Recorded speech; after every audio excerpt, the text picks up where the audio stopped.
like based on the nature, they are classified into different types. For example, we have electrical biomedical signals, we have magnetic biomedical signals, we have mechanical biomedical signals, optical biomedical signals, and so on. So basically, in this particular lecture, I'll be concentrating on EEG signal, which comes under the category of electrical signals. Before going to this EEG, I'll just take few slides to explain you that what is the genesis behind the generation of biomedical signals. Okay, we are like signals like exponential, sinusoidal. These are very well known to us and very common to us. But how these biomedical signals are generated? What is the fundamental behind that? I'm just taking it in few slides. So basically, we all know that the smallest structural and functional unit of human body is cell. Okay, and there are trillions of cells in the body, millions and trillions of cells in the body. These cells combine to form different tissues. Okay, and tissues combine to form different organs. Organs form our body. All the organs together form our body. So the smallest structural unit is cell. Now, if you see this cell, it is like a ionic conductor. Okay, simple. The small cell is like a ionic conductor. You all might have studied at least know diode. Electronics people are very common with the term diode. Okay, so you all know that we combine that P bar and N bar, they are combined with some fabrication process, and there is a movement of charge carriers from one side to another side. That is electrons and holes from one side to another side, and that results in flow of current. So similarly, here also in for biomedical signals, we have cell, which is a basic constituent of a human body, and these cells are surrounded by some ions. So, what are these ions?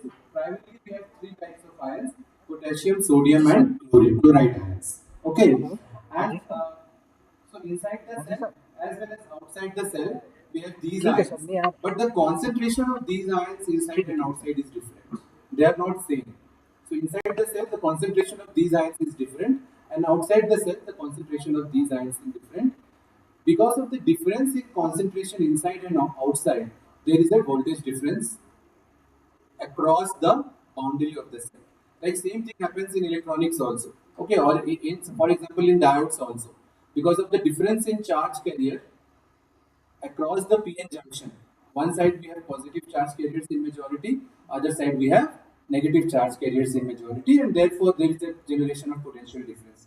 So similarly here also, across the cell we have inside the cell we have more negative ions. So why chloride is written in a very big letter? Because there are more chloride ions inside the cell and there are more sodium ions outside the cell. So inside of the cell is more negative and outside of the cell is more positive, due to which a potential is generated across the cell. So this potential is called as the resting potential. Resting potential means the cell is not activated. The cell is not activated. So in the resting condition, in the ideal condition, the potential that is generated across the boundary of the cell, that potential is called resting potential. Now, so I just explained you that inside is more negative, outside is more positive, and because of that, potential difference is generated across the boundary of the cell. That potential is called resting potential, and what is its value? It is minus 90 millivolt. Why it is negative? Because inside is more negative. So inside is more negative, so that's why the cell potential is also negative. Now, when you apply some external stimulus, so what is the external stimulus? Like currently, I'm speaking something, I'm watching you all. That is also a kind of the feedback which you are giving which you are giving me. That is also a kind of external stimulus. If I'm touching the ice, touching a fire, if I'm walking, running, everything is a external stimulus for me. So whenever this external stimulus is presented, what happens? The ions start crossing the boundary of the cell. The ions start crossing the boundary of the cell. So earlier, what was happening? Earlier, inside was more negative, outside was more positive, and this cell boundary, which is called as semi-permeable membrane, it is not allowing the ions to cross the junction. Okay, but when some external stimulus is presented, so when that external stimulus is presented, these ions start crossing the boundary, as you can see in this figure. So, for example, sodium ions are going outside, and from this side, potassium ions are coming inside, chloride ions are going outside. So, in this way, the charge carriers start crossing the boundary, and therefore the cell potential also changes. Earlier, the cell potential was negative, inside of the cell was more negative, but now because sodium ions enter inside the cell and potassium ions also enter inside the cell. So inside becomes more negative, more positive, and outside becomes more negative, and that's why the cell potential rises to a positive value.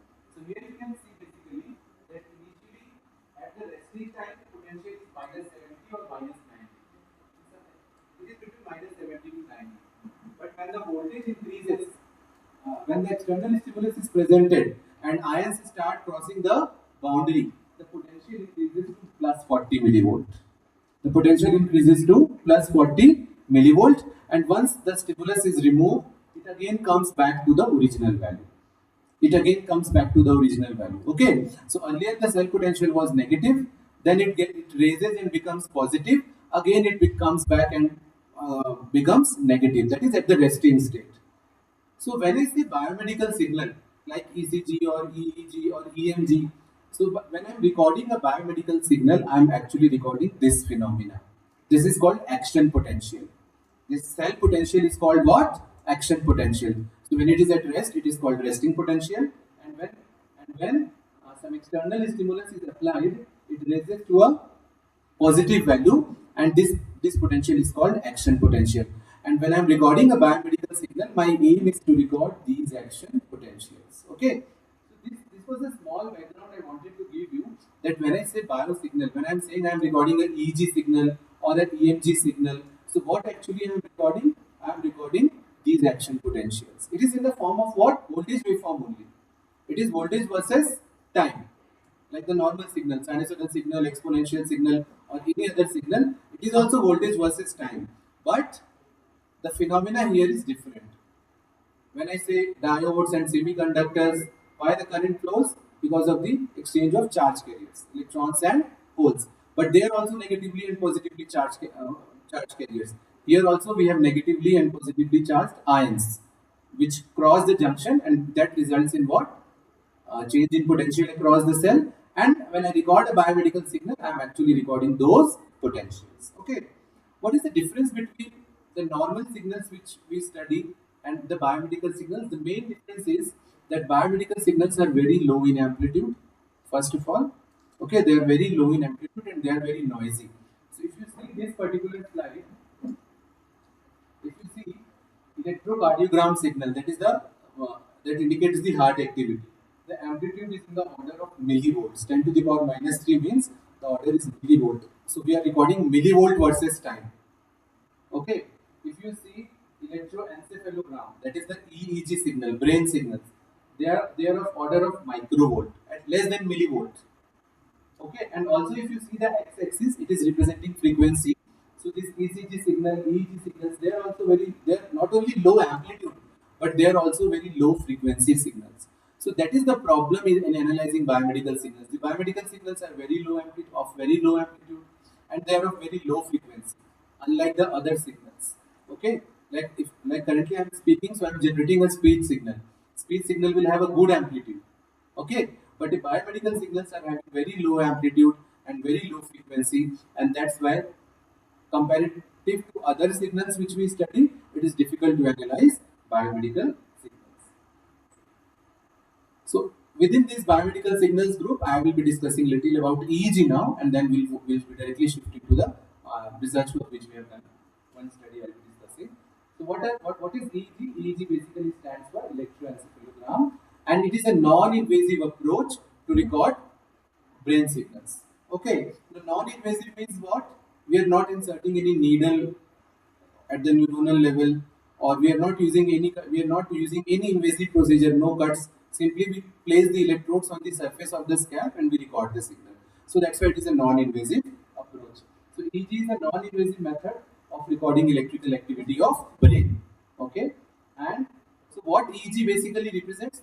So if I am placing an electrode here, for example, at this place, one electrode is placed, the signal which I am getting is not only from the neuron at that place. So brain means millions of neurons are there. Okay, And whenever these neurons uh, coordinate with each other, they are activated, they are fired, we get brain signals. So the signal which is coming from one electrode is not because of the neuron that is lying just below that electrode. It is because of the synchronous firing of many neurons near that electrode. So if the electrode is located here, the signal which I am getting is because of the neuron below that electrode as well as because of the neurons which are surrounding those electrodes. So that is what mentioned here in the third point. EEG is the summation of excitatory and inhibitory post-synaptic potentials or of relatively large groups of neurons firing simultaneously. Okay, so the signal I am getting as a EEG is not because of only one neuron or two neurons or third neurons. Even if I record the EEG signal at one particular place, the signal is I am getting is because of the firing of the many neurons. What is firing? Firing of neurons means simply, for example, if I am in a resting condition, I am sleeping or I am resting, the EEG frequency will be very low. Okay, but suppose I touch a fire. Suppose I touch a fire, or if I'm involved in a lot of mathematical problem solving or logical thinking, then the pattern of EEG will change. Okay, so in such situations, we say that neurons are fired due to some reasons. If a flash of light comes on my face, the EEG pattern will change. Okay, so that because of some kind of external phenomena or external stimulus, the neurons are activated, and technically we call it as firing of neurons. Okay, so because of that, the EEG pattern is recorded.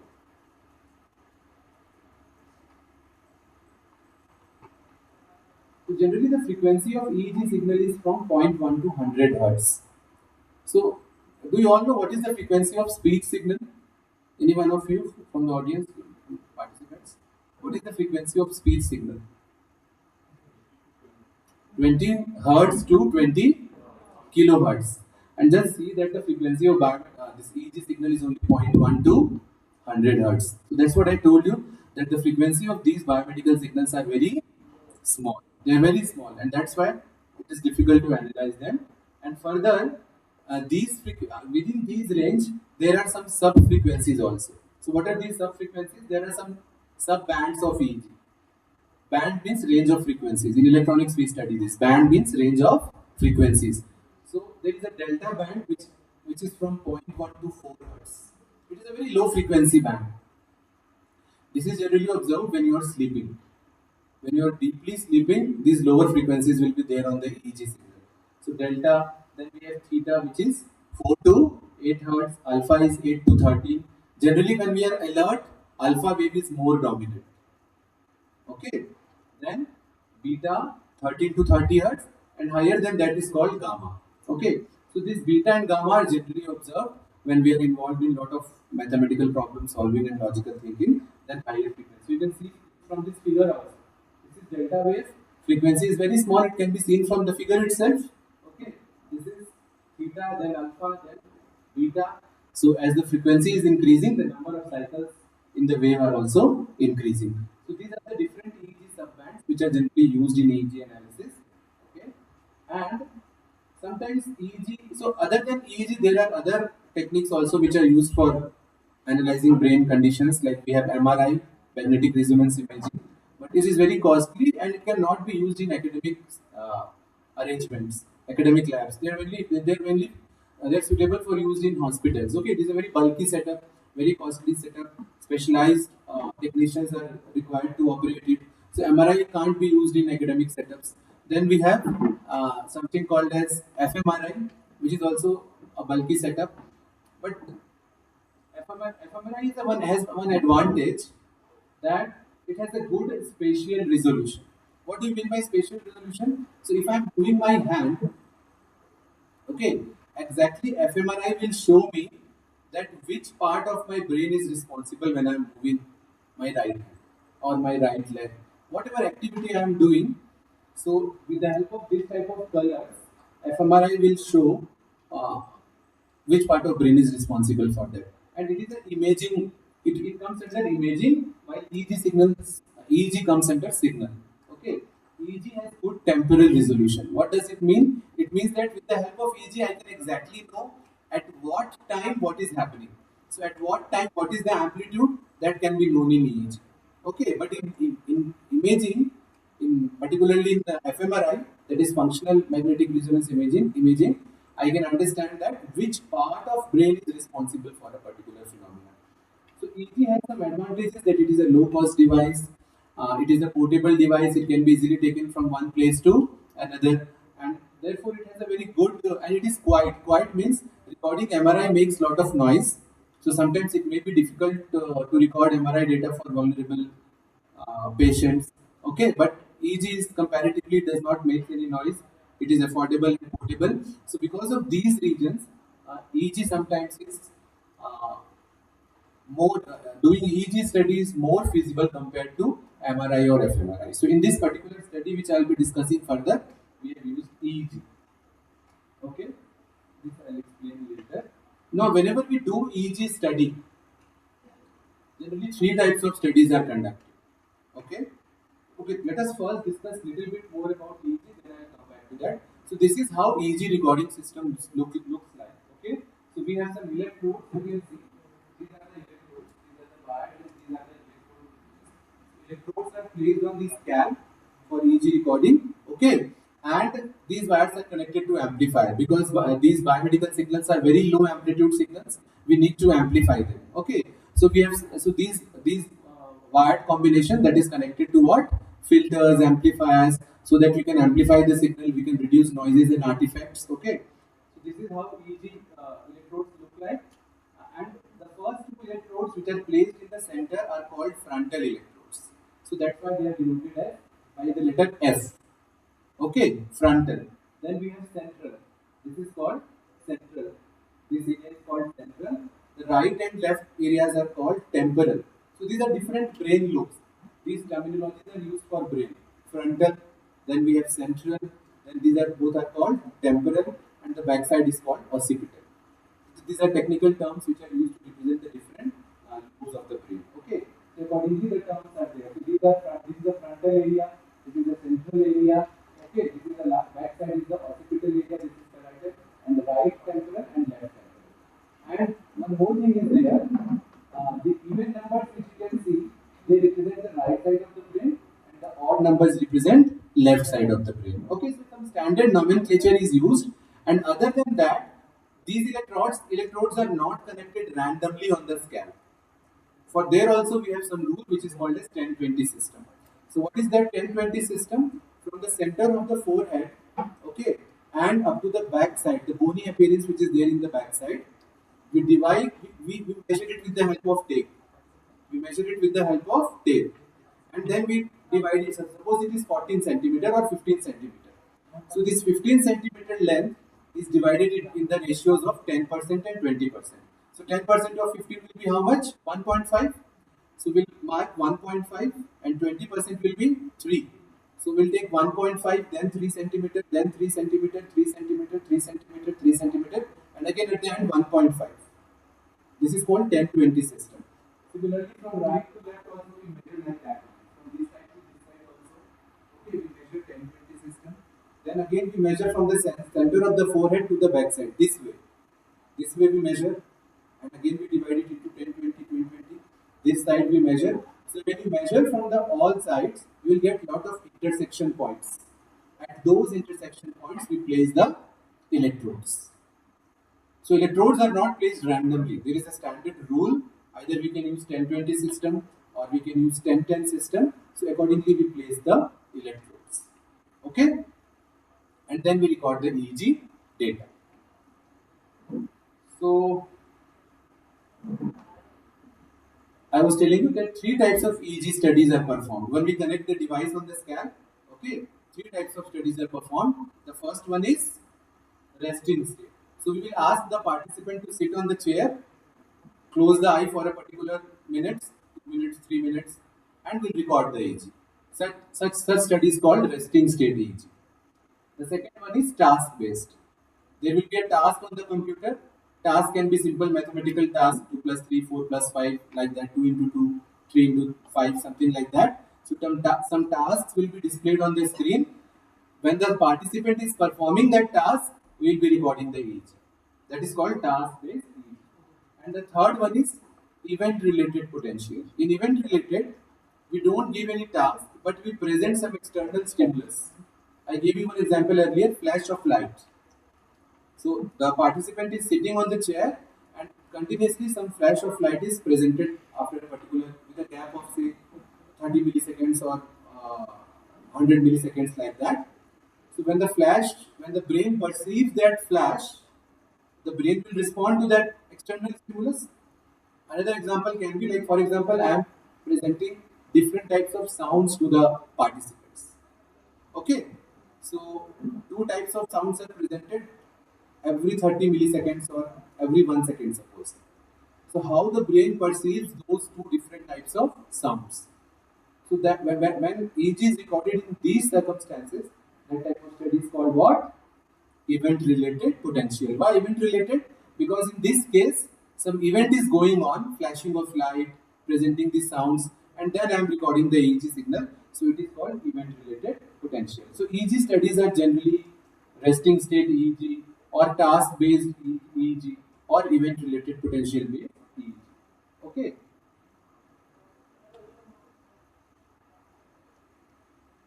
And whenever we record EEG, so that arrangement which I just discussed, 10-20 system, it is called montage.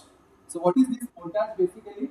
So like you can see here, so these are the different electrode positions. Suppose these are the four electrodes. The signal that is recorded is not actually coming from one electrode, it is coming from the difference of two electrodes.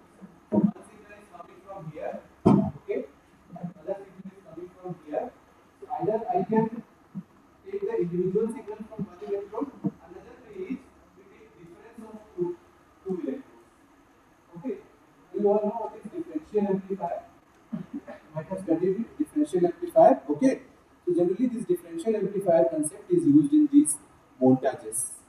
So two electrodes are there. Here you can see that the signals are individual. From each electrode they are recorded individually. But here the difference is recorded. This signal is different between these two electrodes, this signal is different between these two electrodes, and this signal is different between these two electrodes. When we calculate the difference, some of the common noises and artifacts automatically gets eliminated. Because when you record EEG, lot of noises will be there. What are those noises? When I'm eye blinking during recording, that eye blink is recorded as noise. Okay. When I'm recording EEG, I'm connecting my device. Lot of noises gets automatically eliminated. Okay. So that's why in hospitals generally what is used? Bipolar. That is called as bipolar montage. First one. And second one is called as unipolar montage, in which the signal is recorded from each channel individually. The difference is not calculated. The noise and artifact is taken care later on. Okay. As an engineer or a researcher, generally I want the second one. Why? Because I want the raw signal. I don't want any manipulation at the device level itself. So generally, as an engineer or a researcher, we want the raw signal. So we will use the second technology. But both are used in research also and in clinically also both are used. But clinically, first one is generally favored, and for research, second one is generally used. So I hope that now you have a good background of EEG. And I just told you that when you record EEG, you have a lot of noises around. You all know what is noise, right? When I'm recording a speech, sound of the fan is recorded simultaneously, it is a noise. So similarly, when I record biomedic, if I'm recording an ECG, I place an electrode on the chest. Now if I have cough or cold, because of that chest is moving, that will be recorded as noise and artifact. Okay. So similarly in EEG also lot of noises are there. So here you can see that EEG signal looks very random in nature. It does not have any specific pattern. But when there is a noise, when there is a eye blink, it appears as a higher peak. It appears as a higher peak. You can also see one thing that eye blink noise is not observed equally in all channels. So channels which are close to eye will have more eye blink appearance compared to the other channels which are far away from the eye. Then we have muscle artifact. What is muscle artifact? They are the high frequency noises. You can see they are very high frequency noises. It can be seen here. So what is this muscle noise? Ultimately, that those electrodes are presented where? On the scalp. Okay, so because of the scalp also, we are not directly inserting anything in the brain. We are putting the electrode on the scalp. So because of the movement or because of the impedance between electrode and scalp, this muscle noise also comes into picture. Okay. Then we have cardiac artifacts. In some biomedical signals, we will see ECG-like pattern. Though we are not recording ECG, but sometimes even in EEG, you will see this ECG-like pattern. Here you can see this one. This is an ECG-like pattern. Okay, so this is called cardiac noise. Then we have 50 to 60 hertz power line interference, which I just discussed. We plug the recording device.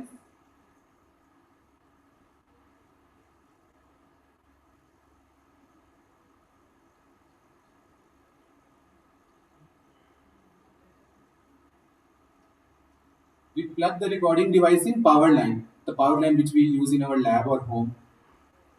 That power line automatically comes in the signal. It may be of 50 hertz or 60 hertz depending upon what power line we are using.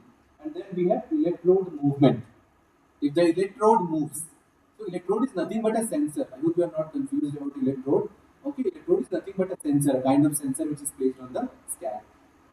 So if the scalp is moving while recording, if I am moving my head, the signal will get a noise called as electrode movement, which is sometimes also called baseline shifting. So the signal should come straight like this. But here you can see the signal is going up, then it's coming down, and again going up, and again coming down. This is called as baseline shifting. So when you record these biomedical signals, we have a lot of noises and artifacts that are that corrupts our signal. So that's why we need some kind of filters which can eliminate these noises and artifacts. Okay. So what we do generally, so when in lab generally when we record EEG signals, what we do, we first do manual inspection. We just see the signals. And wherever we are seeing eye blinks, we crop that area and remove it. That can be done. But that is generally very difficult when you have lot of signals because each signal is a very data of very huge volume. And when we record it for say 50 patients, 100 patients, seeing EEG of each patient is very difficult. So the first one is generally done when we have few EEG samples. We can do some manual inspection, and if some channel has lot of noise and lot of artifacts, we can eliminate that channel. Okay. Second one is what we can do filtering, which we'll be discussing later. We can do filtering using wavelets also, and we can do some of these techniques are also available in literature. Independent component analysis and principal component analysis. You might have heard these terms. They are also used for removal of noises and artifacts. Okay, so I'll skip some portions. Looking into okay, so you all have studied Fourier transform till now. You know also what is the drawback of Fourier transform was aggressively used earlier in signal analysis. Now also it is used, but you already use it in your BTech level, right? So what is the basic purpose of Fourier transform? Why it is used? Anyone from the students sitting backside? Why Fourier transform is used? To convert the signal from time domain to frequency domain. So basically we want to know what are the different frequency components present in my signal. Right? If my signal has multiple frequencies, I will get that information from frequency domain. That is by calculating Fourier transform. Now can you tell me what is the drawback of Fourier transform?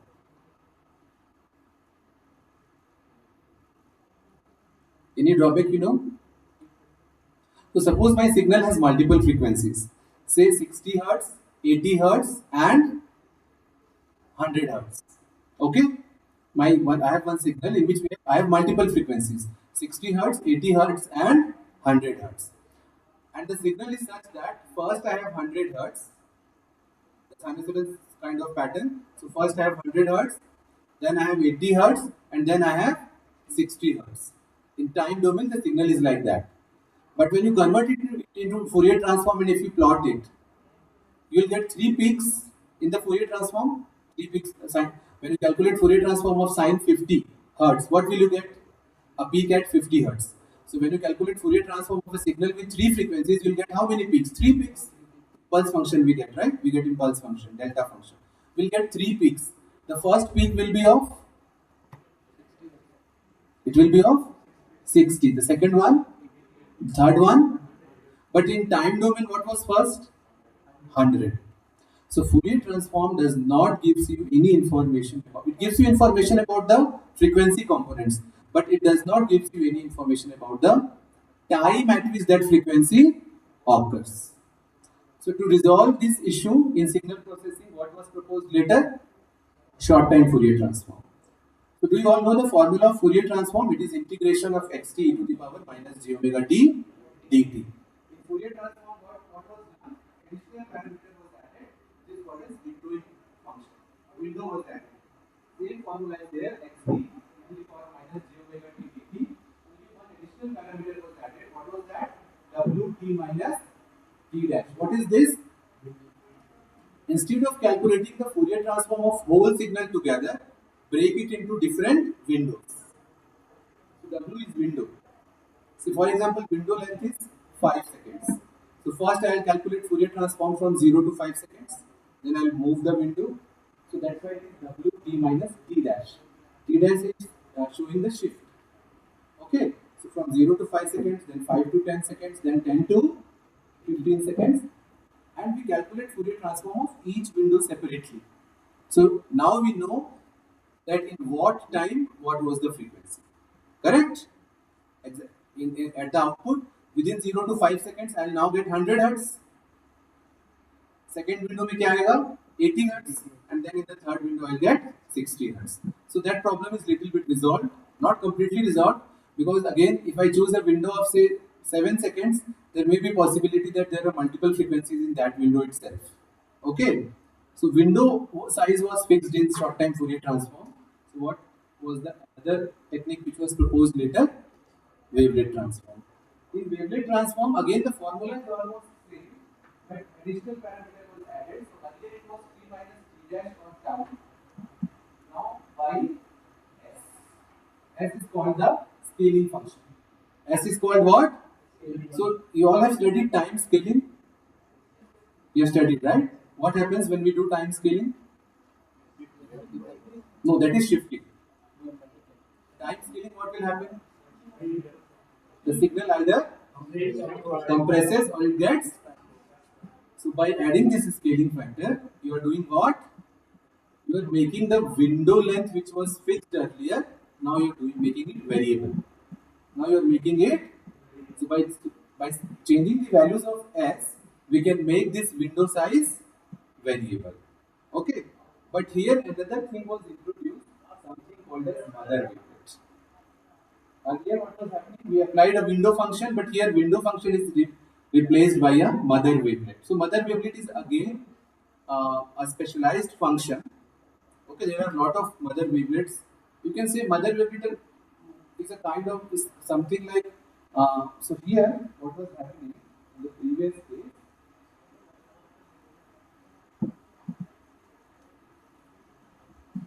In the previous case, this window in short-term Fourier transform was rectangular. It is just like a window. That's why it is called window. 0 to 5 seconds ka window, 5 to 10 seconds ka window, 10 to 15 seconds ka window. This rectangular nature, in this rectangular window, what will happen? There may be a possibility that the signal amplitude is very small and my window amplitude is very high. So there will be unnecessarily wastage of bandwidth and other things. So that's why wavelet transform, what was did? Another function was introduced, mother wavelet. In mother wavelets, what happened? The mother wavelets are not fixed rectangular shapes windows. They are also like variable shaped windows. And there are many mother wavelets. I'll not go into the details of that because our purpose is different here. But the mother wavelet is like a kind of some standard function which is used in wavelet functions. Okay, like you use some standard functions in electronics, unit step function, unit impulse function, exponential. They are used at many places for analyzing systems, right? So similarly, here some standard functions were proposed which are called mother wavelets, which are used in wavelet-based analysis. So the wavelet performed very nice, but the problem with wavelets was choice of this wavelet function. There were many wavelet functions. So which wavelet function is to be chosen? There was no golden rule for that. To address that issue, people started working again in other techniques. So you might have heard some new terminologies like empirical mode decomposition, empirical wavelet transform, variational mode decomposition, and then we have Fourier vessels. So a lot of other techniques came later on to represent these types of signals. Okay. So these were some fundamentals which I wanted to. What was the main purpose in this wavelet functions was? We have a signal. Say for example, we have a EEG signal sampled, and the frequency range I am considering is 0 to 256 Hz. purpose of wavelet is to decompose the signal such that we divide it into lower frequency part and upper frequency part, which is technically called as approximate coefficient and detailed coefficient. If a signal is of very low frequency, it will be very smooth in nature, right? Such smoothness characteristics is called approximate coefficients. They come under approximate coefficients. But higher frequencies which vary very sharply, they are called detailed coefficients. So wavelet, the purpose of wavelet decomposition was to split the signal into lower frequencies and higher frequencies. The lower frequencies are called approximate coefficients and upper frequencies are called detailed coefficients. Again, we can split 0 to 256 was split, then we split from 0 to 128, 128 to 256. This was further split 0 to 64, 64 to 128. This was further split 0 to 32, then 32 into 64 and so on. 0 to 32 was split here 0 to 16, then 16 to 32, 0 to 16 was split here 0 to 8, 8 to 16. Again we split it 0 to 4 and 4 to 8. Can you not tell me that why it came so down? Why it came to 0 to 4 hertz, 4 to 8 hertz? We are talking about which signals? Biomedical signals which are very low frequency. So what is the frequency of EEG signal? 0 to 0.1 to 100 hertz. But then we also talked about bands. Do you remember? Delta theta. What was those? What was their frequency? 0 to 4, 4 to 8, 8 to. I wanted those bands actually. I wanted to analyze those bands. So I continuously kept decomposing the wavelet until I got those bands. When I got 16 to 32, I got theta band. I don't want anything else. I want these bands separately to analyze. When I got 8 to 60, it is alpha. When I got 4 to 8, I got theta. Okay. So wavelet decomposition has been extensively used in literature to get EEG bands, and these EEG bands can be further analyzed. Remember that we can analyze the whole EEG signal together also. So it depends on our application. But suppose I'm doing sleep study. I want to analyze sleep stages. And what happens when the person just sleeps? What happens when the person is dreaming? What happens when the person is having some positive dream? What is happening when the person has negative dream? What happens when the person is in deep sleep? I want to analyze different sleep stages. So I will need these low frequency bands. I don't need the whole EEG signal. I need these low frequency bands. Okay. So this was some background. And in machine learning and deep learning techniques, there is a step something called so just when you work in this AI and machine learning, the general steps are what you might have called it in the previous lecture. First is fixed data. Here I am doing data recording with the help of electrodes. EEG system is there. I am doing some data recording. Because the data acquired has lot of noises and artifacts, I will do filtering. After filtering in machine learning, we do feature extraction. Do you all know what is features? Backside. So if I want to classify, if I want to differentiate apple and orange, how will I differentiate? With the help of color. So color is a feature. Okay. Shape can be a feature which may not be good for apple and orange because shape is almost same. One feature can be texture.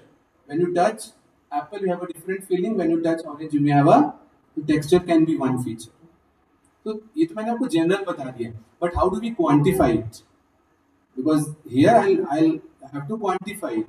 So some features which are used in time domain, you all know what is time domain, what is frequency domain, right? You also know what is time frequency domain. Time frequency domain is what? Short time Fourier transform, where we have time also and we have a time window. Within that we calculate some Fourier transform, so we have frequency.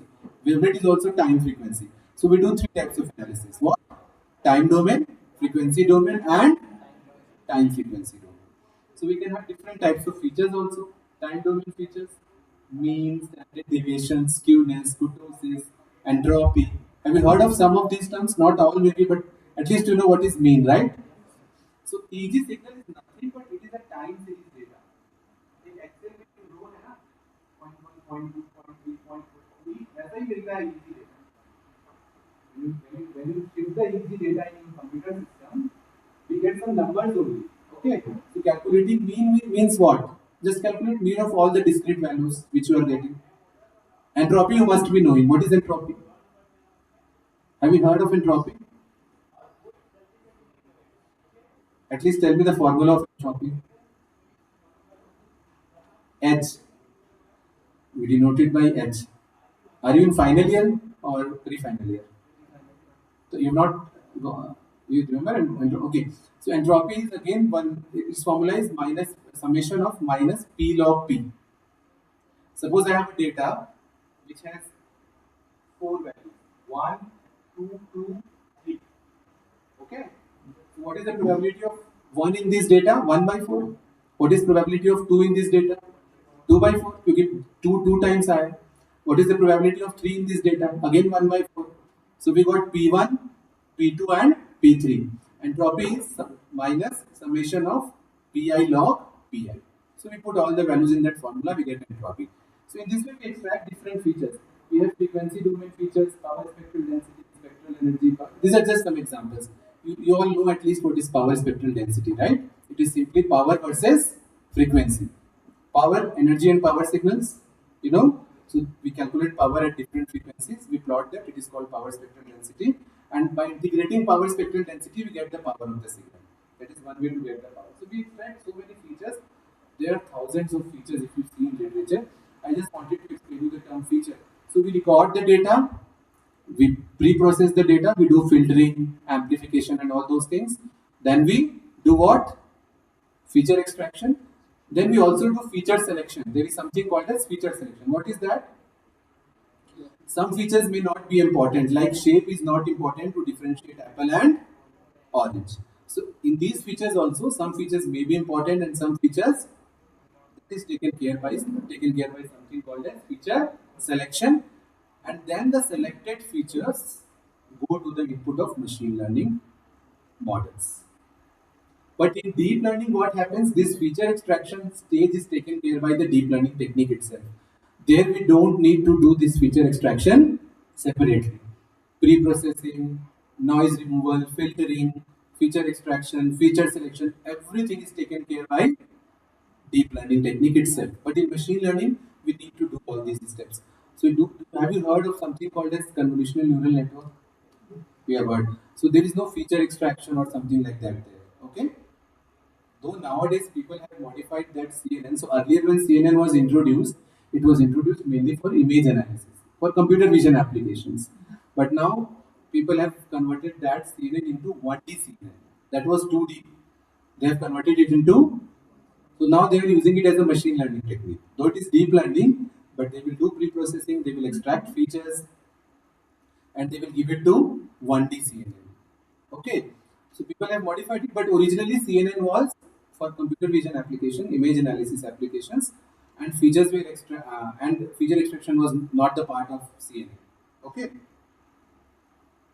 this was the background. I hope you have now a background of little bit about what are biomedical signals, what is EEG, and how electronics concept comes into picture in signal analysis. Okay, lot of concepts from signals and systems, digital signal processing, all that come under uh, all that are used in biomedical signal analysis. Okay, biomedical signal is like any other signal which you study in electronics, like a sine wave, like a cos wave.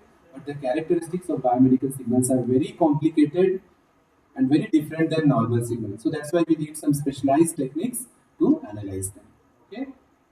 I'll be discussing one study now which we did at my lab by one of my PhD students. I've taken a very small fraction considering you all from a different background, but I hope you'll be able to understand it.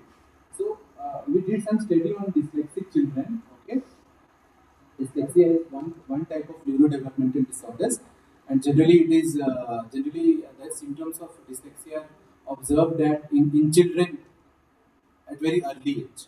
Okay, so it is a neurodevelopmental disorders in which children feel difficulty in reading despite of normal intelligence. So they are normally intelligent, their IQ level is also good, but still they find difficulty in what? They find difficulty in reading, and also they have a difficulty in processing the orthography. Orthography is what? They have difficulty in processing both the written form and the sound structure. Okay, like for example, uh, They may write B as opposite. So we write B like this, but they may write B like this. Okay, so they have a difficulty in both writing and also they have a difficulty in understanding the sound structure. Okay, it has a good prevalence in India as well as worldwide. Okay, these are just indicating some statistics. So what we did is we performed two studies. I'll be discussing the first study here. To study the visual spatial attention in dyslexic children using EEG. What is visual spatial attention? Like for example, if something is there on the screen, so say some ball is there which is moving on the screen. Sometimes it is at the center, sometimes it is in the top left corner, top right corner, bottom left corner, bottom right corner. Okay. So dyslexic children sometimes face difficulty in recognizing that because it requires attention, right? So dyslexic children have difficulty in processing that. So that's why we did this study to study the visual spatial attention in dyslexic children. So how we did it? We recruited 12 dyslexic children in a special school located in Raipur and Chennai. So getting and recording medical data by myself is sometimes very difficult. Okay, so we got only 12 dyslexic children for this particular study, and recording of the signal was performed while performing a task which is called as visual spatial attention task. I'll be discussing it for 3 minutes, followed by resting time of 3 minutes. Okay, so child was allowed to sit on a comfortably on a chair, and a task will appear on the screen. The child will perform that task. During the task performance, we'll be recording the EEG, and once the task is completed, we'll again record the EEG for 3 minutes. So total 6 minutes. Okay. So whenever you conduct this type of study, particularly when you involve human or child or any animal in your study, we need some approvals. So this study was approved by Institutional Ethical Committee of the Institute. This approval is mandatory if you do any type of study which involves human. It's not necessary whether the human is diseased or not diseased. Even if you're taking a healthy participant, even if you're taking a one drop of blood, you need this approval. Otherwise, the study will not be recognized by any publication or will not have any recognition. So it was approved by the ethical committee, and this was the criteria to select the participants. We took children aged between 8 to 16 years, and it was assessed by the clinical psychologist, who was also the part of research group. IQ level must be above 80. Mini mental test exam. So these are some tests like IQ level, mini mental tests. They are done by the psychologists just to assure that whether the participants is really dyslexic or not, and whether the IQ level is normal or not. Okay. A consent form was taken from their parents for data recording and participation in the study, and all of them were right-handedness, and they should have little knowledge of English, not strong knowledge, but little working knowledge of English. Signed consent form is also very important. What we didn't include, we didn't include children having any type of vision or hearing impairment because it was task based. Study was task based. The subject has to sit on the computer and perform the task. So this was children with any vision or hearing impairment. Hearing impairment is also important because when a child sits on, after child sits on the chair, we explain them the task. So hearing impairment should also not be there. There should not be any cognitive impairment and any type of other neurodevelopmental disorder. And if they are not able to follow our instructions, those children were also excluded. So initially we recruited around 30 children, but finally we took the data of only 12 subjects, which satisfied these criteria. Okay. So we use 1020 system for recording. You all know what is 1020 system now? 1020, the electrodes were placed on the scalp using 1020 system. Okay, total 19 electrodes were used. So we call it as 19 channel each. Electrodes were placed on 19 different locations. So we call it as 9. And device which we used was RMS company. Sampling rate was 256 hertz. And this contact impedance was kept 5 kilo ohms. These all things are adjusted with the help of software that comes with the device. Okay. So 250. Why this impedance is important? Because you place the electrode on the scalp. So the impedance between the electrode and the skin should be minimum, so that we get a better quality signal. You all know that low impedance means better current, more current. So here also low impedance means better quality signal. Okay. This is how the data was recorded. This is the setup, and this was the task. Very simple task was given. So in the screen there will be two types of tasks. If they look this blue rectangular shaped uh, box in the upper side, upper center, they have to press the button, and if they see it in the lower side, they don't have to press the button. So this is the go task. Go means when you see this, press the key, and when you see this, don't press the key. This was a very simple task. Okay, so it was such that so, and this go task was presented for how many milliseconds? Both go and non-go, not go. Both were presented for 100 milliseconds. Means when it was presented on the screen, it was there on the screen for 100 milliseconds. And then there was a gap between two stimulus. What was the gap? 1000 milliseconds. Okay. And in this way, and the total time where this go and non-go was presented on the screen was 50-50. Okay, so if we presented 10 times the go task, 10 times not go task. Okay, so this task was given to the participants and simultaneously EEG data was recorded for 3 minutes, and after this 3 minutes resting EEG data. After getting the data, what we did, we took the EEG signal, we applied a notch filter. Do you all know what is notch filter? What is notch filter? It is used to eliminate how many frequencies? Only one particular frequency.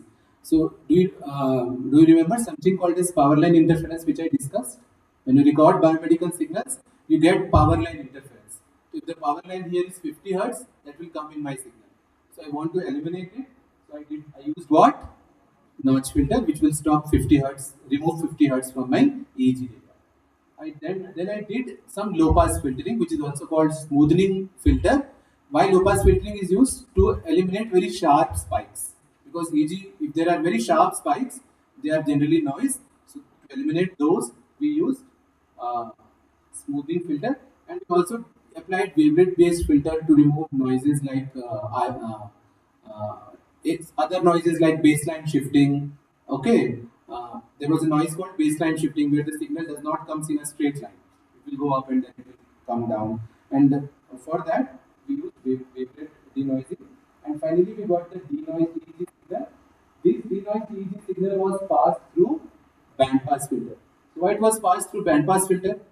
Because I want to study some specific EEG bands, delta, theta, alpha, beta, gamma. याद है ना? So I don't want to analyze all the whole EEG signal.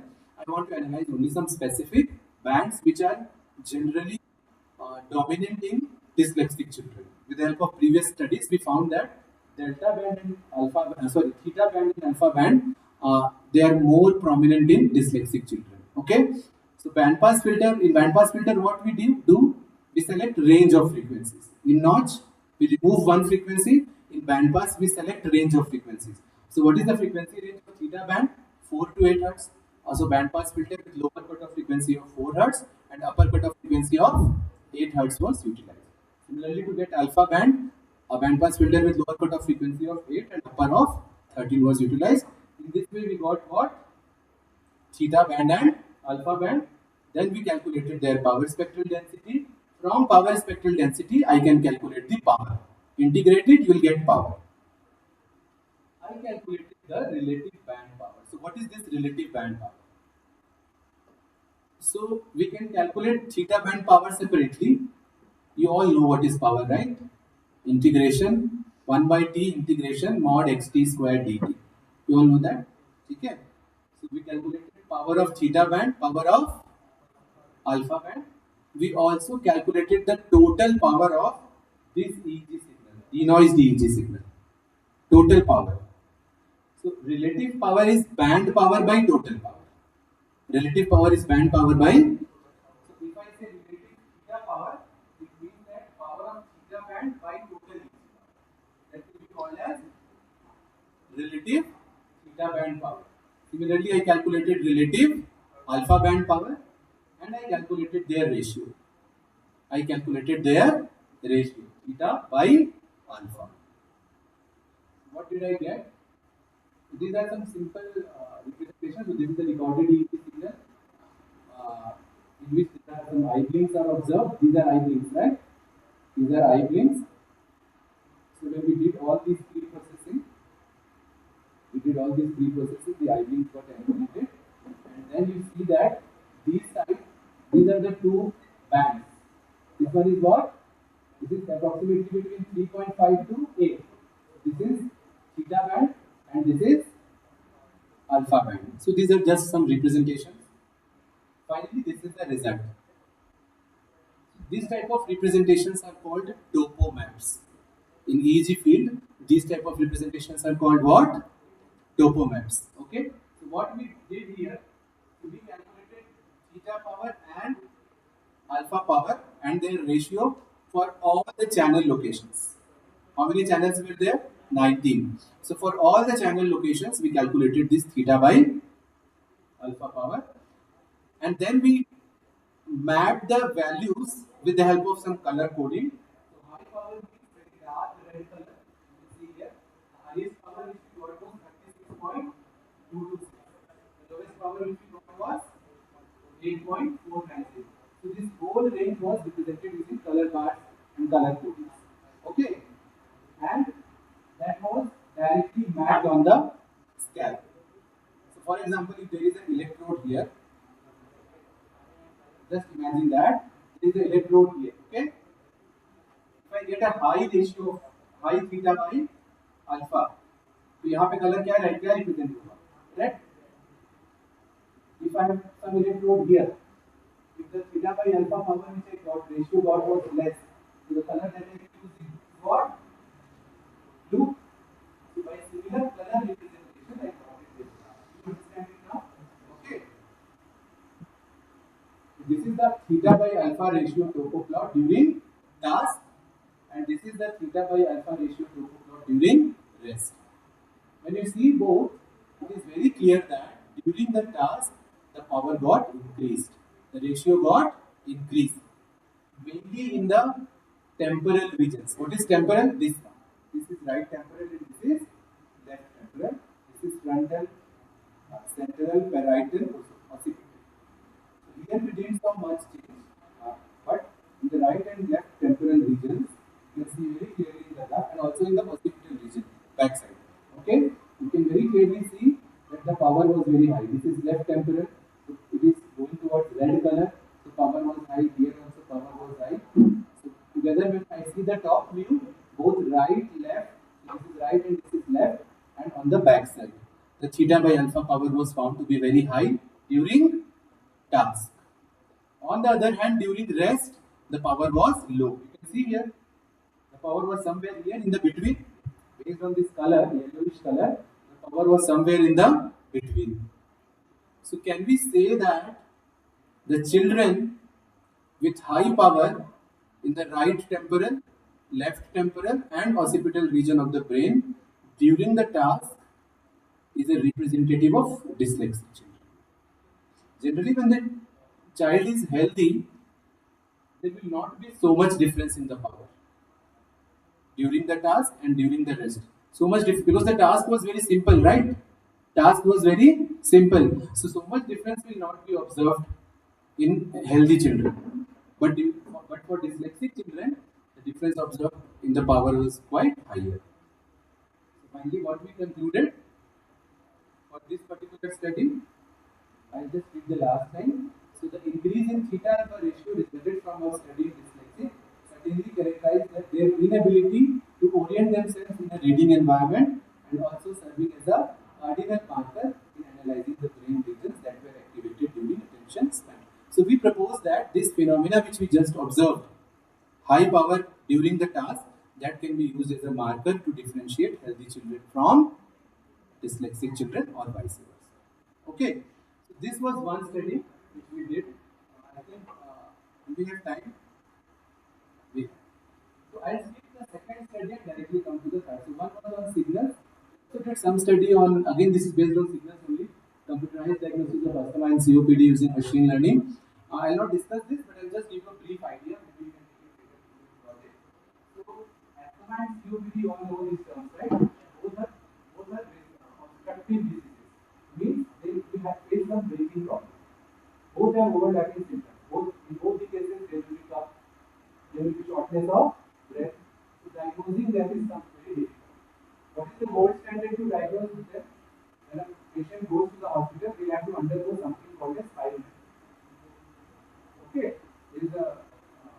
is also called pulmonary function test. So there will be a device in which you are asked to blow here with the maximum force possible, both exhale and inhale. And based on that, they will find that whether you are having asthma or whether you are having some breathing issues or not. And then there are some parameters. On the basis of that, they will decide whether you have COPD or asthma or you are healthy or some other obstructive problem is there. But that test cannot be performed in children and pregnant ladies because you have to exhale with maximum possible force and again inhale with maximum possible force.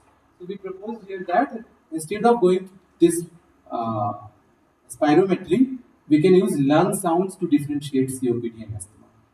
You all have seen stethoscope, okay?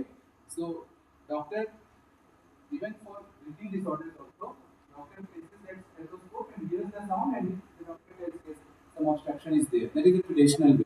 Okay. So, in a similar way, we used an electronic stethoscope which consists of a microphone attached near the mouthpiece. Mouthpiece मतलब जो stethoscope का जो सामने वाला हिस्सा होता है, जो chest पे place किया जाता है. That is the mouthpiece. There we placed one microphone and we recorded the lung sounds. And then we used machine learning and deep learning techniques to differentiate the lung sounds for COPD patients and asthmatic patients. Okay. So this study I am speaking because this was I already discussed one signal processing part and just discussed one image processing application. Okay, so this is something like this. Pulmonary function testing is something like this.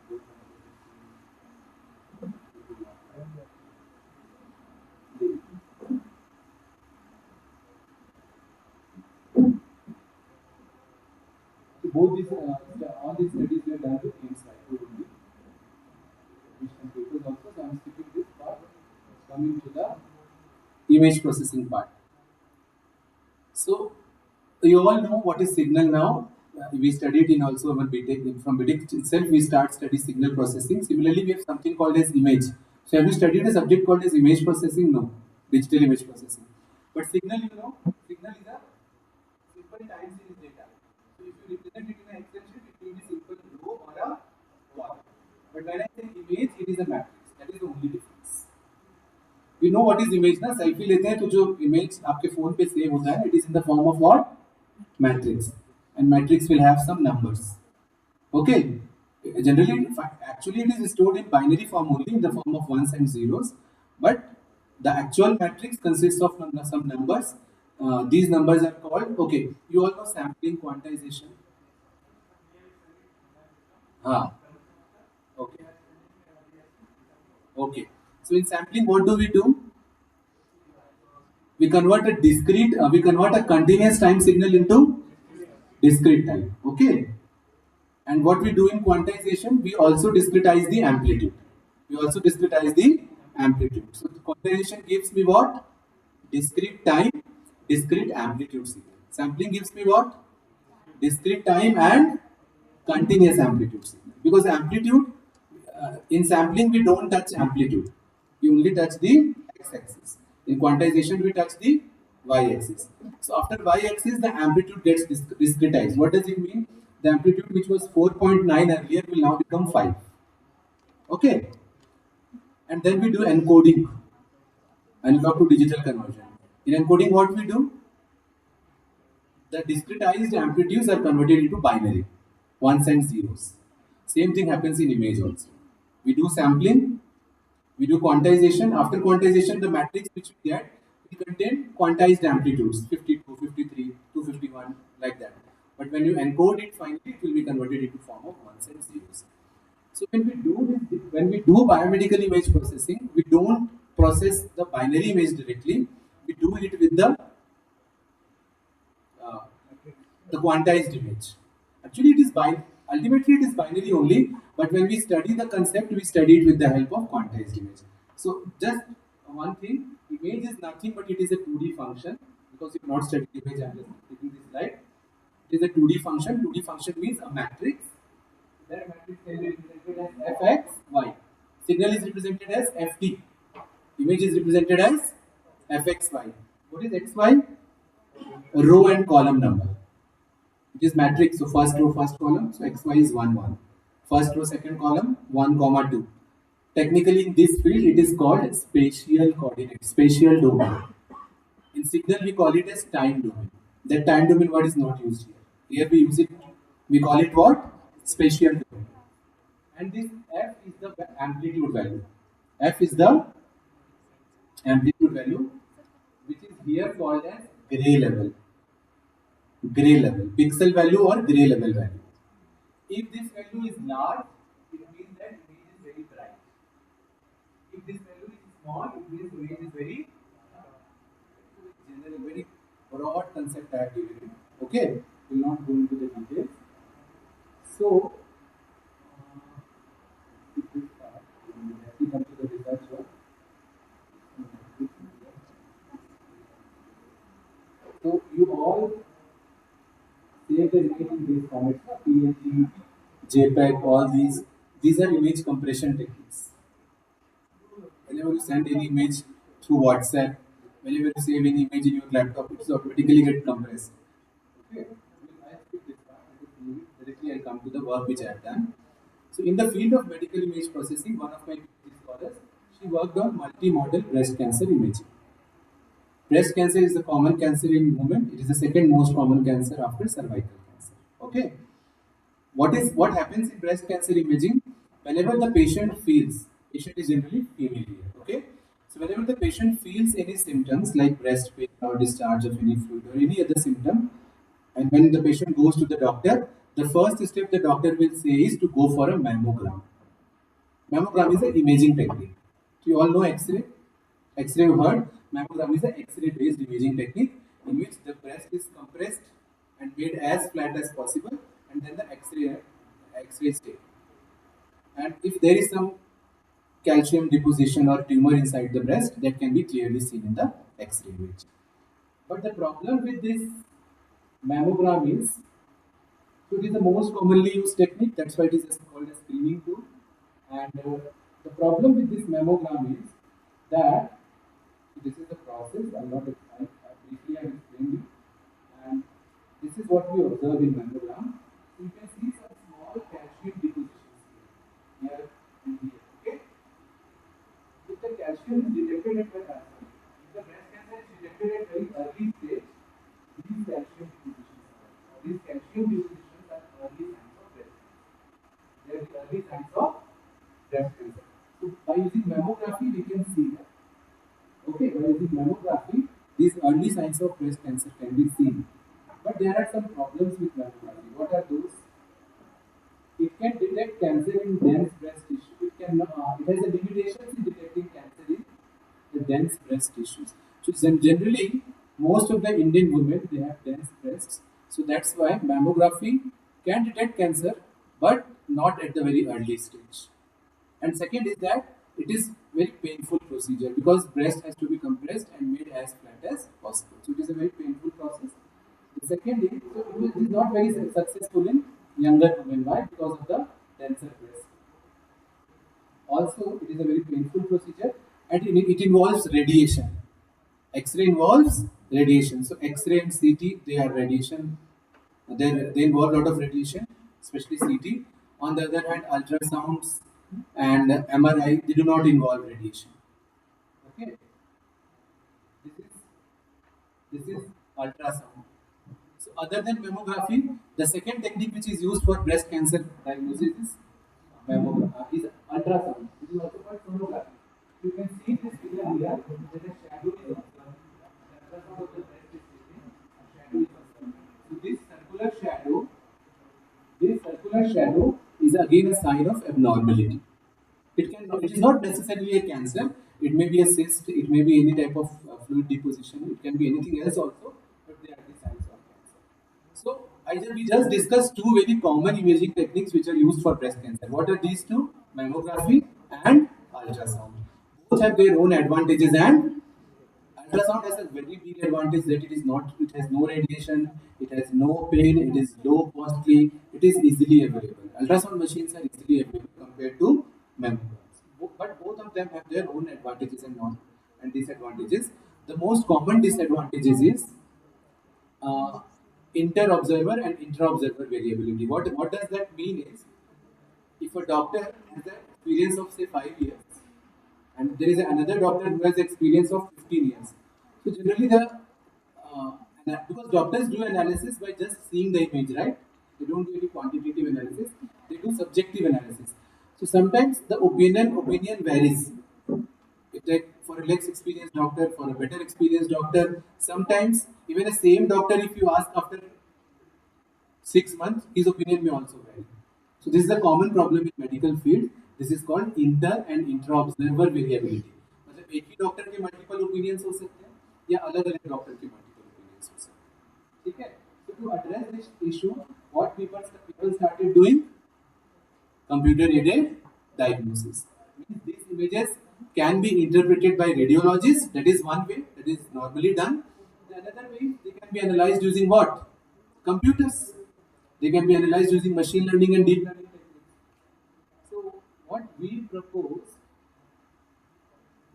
let's keep certain fundamental things. So this is the general procedure of doing image analysis. We capture the data, we again remove noises and artifacts. What we studied in signal, same thing. We do feature extraction, we do feature selection, then we use machine learning and deep learning techniques. So I'll just discuss one study, then so we worked on something called as multimodal breast cancer analysis. I'll directly come to this multimodal. This was also done with AIMS Raipur. So instead of using one modality, that is mammogram, we combined ultrasound with it. So for every patient who was coming to the hospital for breast cancer screening, they were undergoing both mammogram and ultrasound. So such online database was not available. So we had to do our own data collection. So for all the patients and for all the healthy ones also, both mammogram was obtained as well as ultrasound was obtained. And most of the previous studies, not most in fact, all the previous studies were focused on only single modalities, either by using ultrasound or by using mammogram. So in this study, we combined both. We did pre-processing, we did data augmentation. Are you aware of the term data augmentation? So sometimes in machine learning and deep learning field, data collection is very difficult. So we collect some data and then we augment that data to generate more similar data so that number of samples can be increased. So if I collect 100 images, I can make it say 1000 images by using data augmentation. And then we extracted some features, we did feature selection, and we combined the features at the end. So this is called feature level fusion. We fused two modalities, ultrasound and mammogram. I cannot fuse the images directly. Why? Because one is entirely different concept, ultrasound is entirely different thing. One is X-ray based, other is sound based. So directly images को fuse नहीं कर सकते. What we can fuse? We can do fusion at feature level.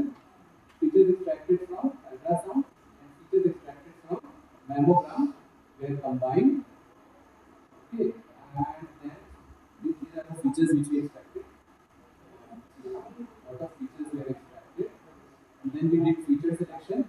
In feature selection, the total number of features were reduced to 23 and 36. Earlier, the features were very large, but later on, it was reduced to 23 and 56. And then we use different machine learning techniques like support vector machine. You might have heard this now. Several machine learning techniques were implemented. In this paper, we were able to prove that multimodal performs better than unimodal systems. Means combining ultrasound with mammography can improve the overall breast cancer diagnosis compared to mammogram alone. Okay, that was the main purpose of the study, and the highest accuracy that was obtained was 98.84 using support vector machine, cubic support vector machine.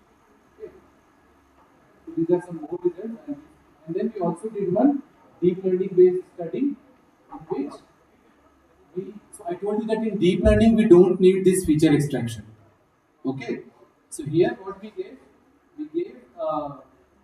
both mammogram and ultrasound to CNN directly, but here also one problem is there. I told you that ultrasound very completely different phenomena, mammogram is a completely different phenomena.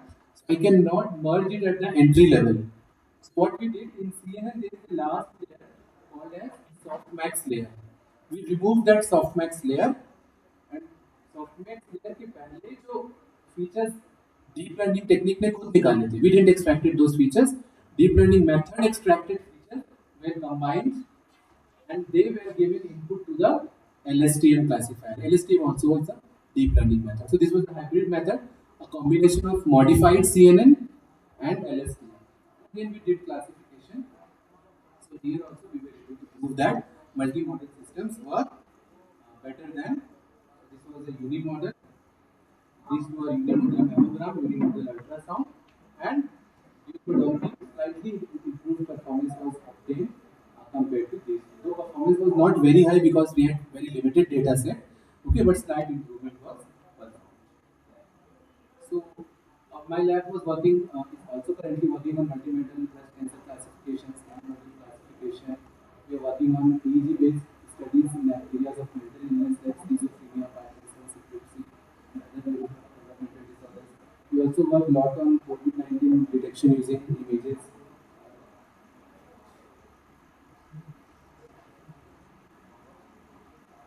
So these are some of the other areas in which we are working. And I would like to conclude. So if you have any questions, I'll be happy to answer it. I would like to know. And these are my scholars who did this study. These three are already passed out. So one did the study of dyslexia. I just discussed a small portion of his study. He is currently doing postdoc in US. Yogesh is doing postdoc in IIT Delhi. And Shanti is teaching in one of the private college. And Vaibhav is currently doing the lung sound work. He is extending the lung sound. Thank you very much. If you have any questions, you can ask.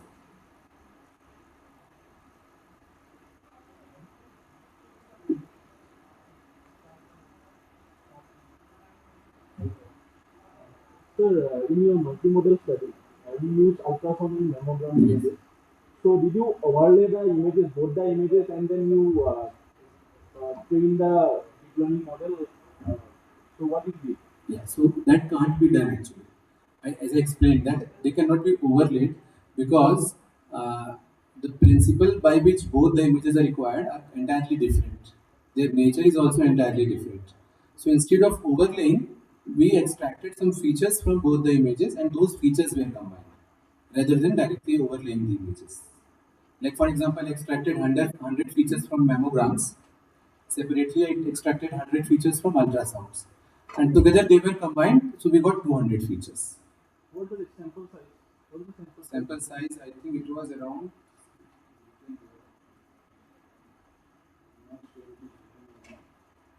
it was around 60 both.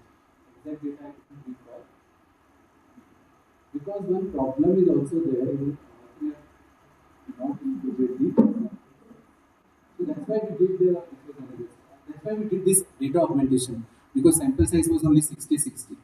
See what happens when you collect this type of data, there is a big issue. We can't ask any patient or even a healthy subject to go for imaging technique if it is not required. Because that will have a lot of ethicalities. I cannot ask the patient to go for an X-ray mammogram, though it is not required. So the data, so this type of data, multimodal data, is not available anywhere online also. So we were the first to collect it. We are still collecting it so that later on we can release it as an open access data set. Sir, from one patient, you collect one data, or from one Both from one patient, both ultrasound and mammogram. Then only we can say it is multimodal. If we take it from different, then it will be of no use. No, sir. I mean, sir, suppose from one patient, one ultrasound images or two to three ultrasound images. No, multiple views, two, three ultrasound images from particularly in mammogram, we get different views of breast. Multiple, yes, so we took all the views. What are the pre-processing technique, augmentation technique you use? Huh. What are the augmentation technique you use? Actually, a lot of like for example rotation, scaling. We also used GAN-based augmentation. So lot of techniques were there. We used all the techniques, around 6, 7 techniques. What are the image sensitizing size? Size is mentioned. Size of all the images which we acquired was different. Yeah, size height is there. The input image was of 99 into 99 into 3. So it means that they were colored images. So that's why it is into 3. It was in RGB plane. But we converted into grayscale before further processing. So ultimately it was 99 into 99. All the acquired images were of different sizes. So all were resized into 99 into 99. 99 very small image. Yes. So you can see that it is small because we only took the tumor area. Only the patch, only the Only the resolved patch. image. Yes, only the tumor patch, not the whole image. Because we have to take care of computational complexity also. And sir, which model you are using? For classification, so here so here this is modified CNN. We just remove the softmax layer at the end. Normal series. Huh. And this is the LSTM. So just a combination of so CNN is 2D. CNN is generally used for 2D image, for image analysis, and LSTM is generally used for sequence analysis. How many parameters the series model has? In which Parameters. these were the parameters. So the first layer was the parameters. Total Filters. parameters. That I have to see actually. That I have to see. I've only taken the block diagram. I will give you the paper in which all the parameters are written. You want to know the filter size and all those things. I will share it. I'll share it with the organizers that can be shared with you.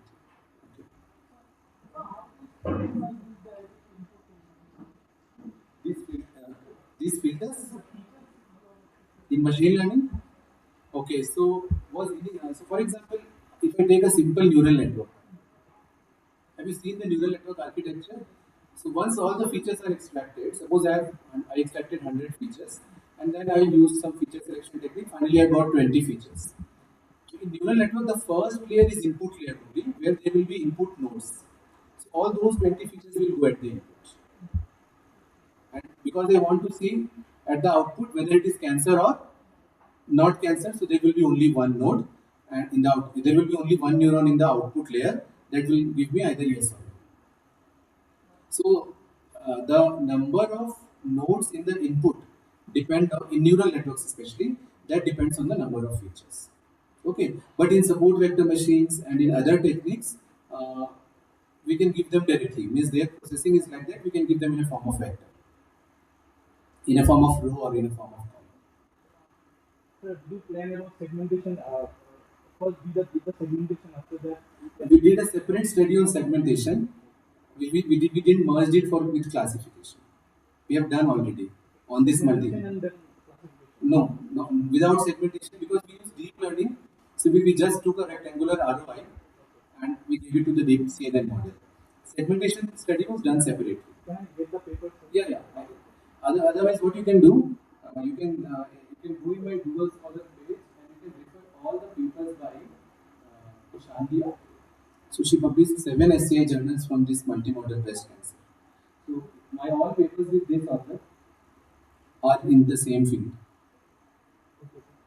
Okay. Actually, sir, I am also working on oral disease imaging. Okay. So you are, It will be most many things are similar in imaging part. so Yes. you collected the whole data from your institute or Radiology department of AIMS. eight. Yes. We can't. This machine can't be kept at NIT Raipur. We'll get it at some radiology department only. So we in all. So I was the guide, and one radiologist was the co-guide in it. AIMS Raipur. So data collection is very active. Yes, yes. This is So the that's main why part. it is the main part. So in such studies, if you do data collection, more than half of your PhD is Yeah, done. my already 3 years is gone. Oh, yes, that happens. Any more questions? Okay, so I think that is all I can start with.